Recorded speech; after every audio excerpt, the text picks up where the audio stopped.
understanding and walking alongside your child's cries. Hello, dear parents. Today, I want to share with you something so close to our hearts.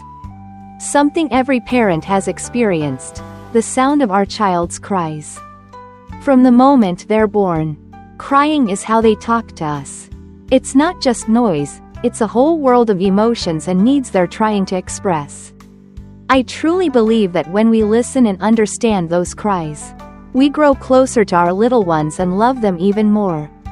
Today, I'll walk you through insights from a top parenting expert, but I'll share them with you in my own heartfelt voice, like we're sitting down for a chat, so you can feel it as if it's a story from one parent to another. First, let me highlight the key points that really struck me. Crying is our baby's first language, the only way they can tell us what they need or what's bothering them. Sometimes they cry because they're hungry, tired, or uncomfortable, and there's this special time, between 5 p.m. and midnight, often called the witching hour, when they might cry the most.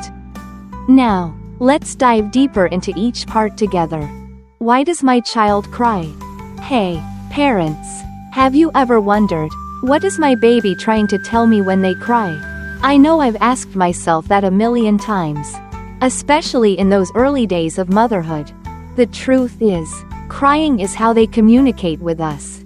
I came across this fascinating study by a researcher named Mamp from 2009, which said that a baby's cry even carries hints of their native language.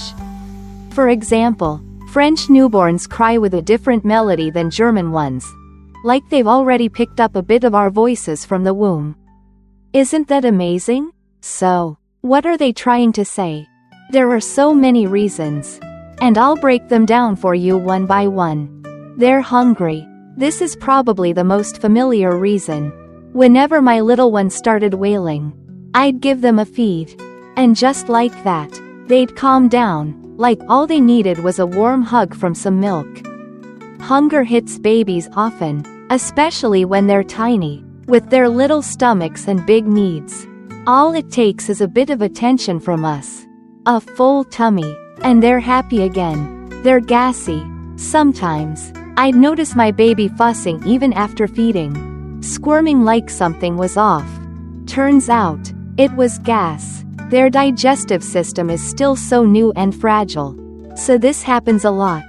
I learned to help them burp, draping a clean cloth over my shoulder, holding them close with their head resting there, and gently rubbing their back in circles or patting from bottom to top.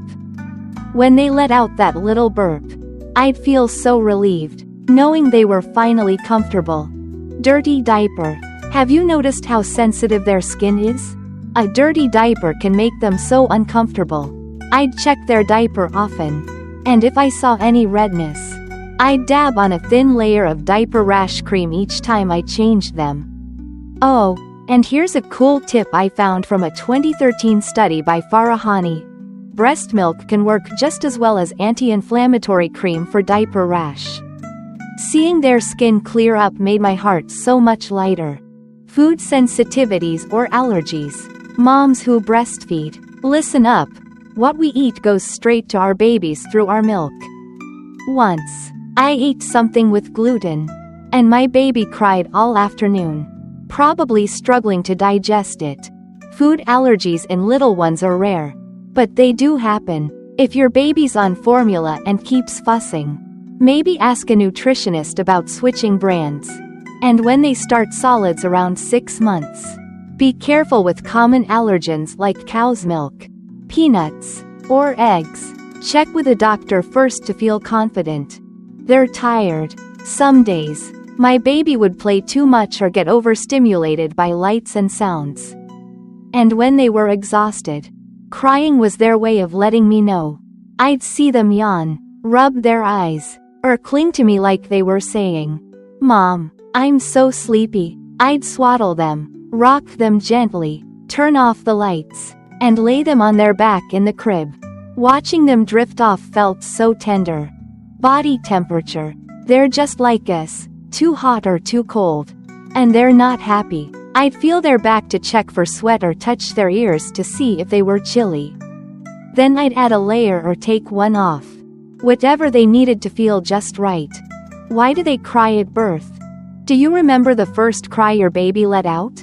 For me, it was the most sacred moment. That cry was their hello to the world. When they're born, their chest is squeezed tight. And they can't breathe right away. Once that pressure eases, they cough, clear out the fluid, and air fills their lungs. As it passes their vocal cords, that first sound comes out. A 2010 study by Metikali even said that cry can tell us if they're healthy or struggling to breathe. It's incredible how strong they are. But then they keep crying because this big new world is so unfamiliar. I'd hold them skin to skin, nurse them, and feel them settle, like they found comfort in my arms again. The witching hour. Parents, have you ever noticed how between 5 p.m. and midnight, your baby cries like there's no tomorrow, and nothing seems to help? I call it the witching hour, and it's a real test for any parent. It often starts when they're 2 or 3 weeks old, but the good news is it fades by around 2 months. No one knows exactly why, but experts think it's from all the stimulation they've had during the day, plus less milk flow at night. In those moments, I'd just hold them close, exhausted but pushing through because I love them so much. How to cope when they won't stop crying. There were days when my baby cried endlessly, and I felt so helpless, trying everything with no luck. But I found a few tricks I want to share with you. Never shake your baby. I get it. The stress when they won't stop crying can feel overwhelming, like it's building up inside you. But please, never shake your baby. It's so dangerous, it could hurt their brain or worse. When I'd hit my limit, I'd gently place them in the crib, step away to take some deep breaths, or ask my partner or a friend to step in. Once I calmed down, I'd come back ready to try again. Why do they keep crying for so long? If your baby's crying feels uncontrollable and constant, here are a few things to look into. Reflux. One time, I noticed my baby arching their back after feeding, spitting up a lot, and crying when lying down. It was reflux, stomach acid coming back up, probably burning like heartburn for them. I'd give them a pacifier to soothe it and avoid overfeeding when they were upset. If you suspect this, talk to a doctor. Colic. When my baby cried in a sharp, intense way, I knew something was different. Doctors say colic is when they cry more than 3 hours a day, 3 days a week, for 3 weeks straight. It hit around 6 weeks and eased by 3 or 4 months.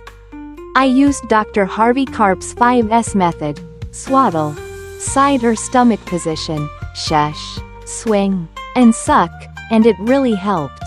Give it a try. They're in pain. A high-pitched, persistent cry told me my baby was hurting. It could be an earache, mouth sore, or diaper rash. I'd take them to the doctor right away, especially if they were under 3 months and had a fever. No waiting around. Breaking myths about crying. Have you heard people say, crying is good for their lungs? I used to believe it too. But it's not true. A 2016 study by Miller found no evidence for that. Instead, when they cry and we respond quickly, we're telling them, you matter to me, don't worry about spoiling them. Experts say you can't spoil a baby with love. Parents, take a break. Being a parent is the most fulfilling thing, but it's also so demanding. Some days, I just need a moment to breathe.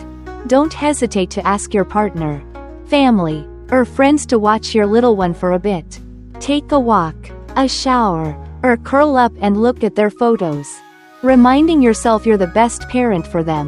You deserve that rest. Dear parents, our babies' cries are a journey of learning to love and understand them.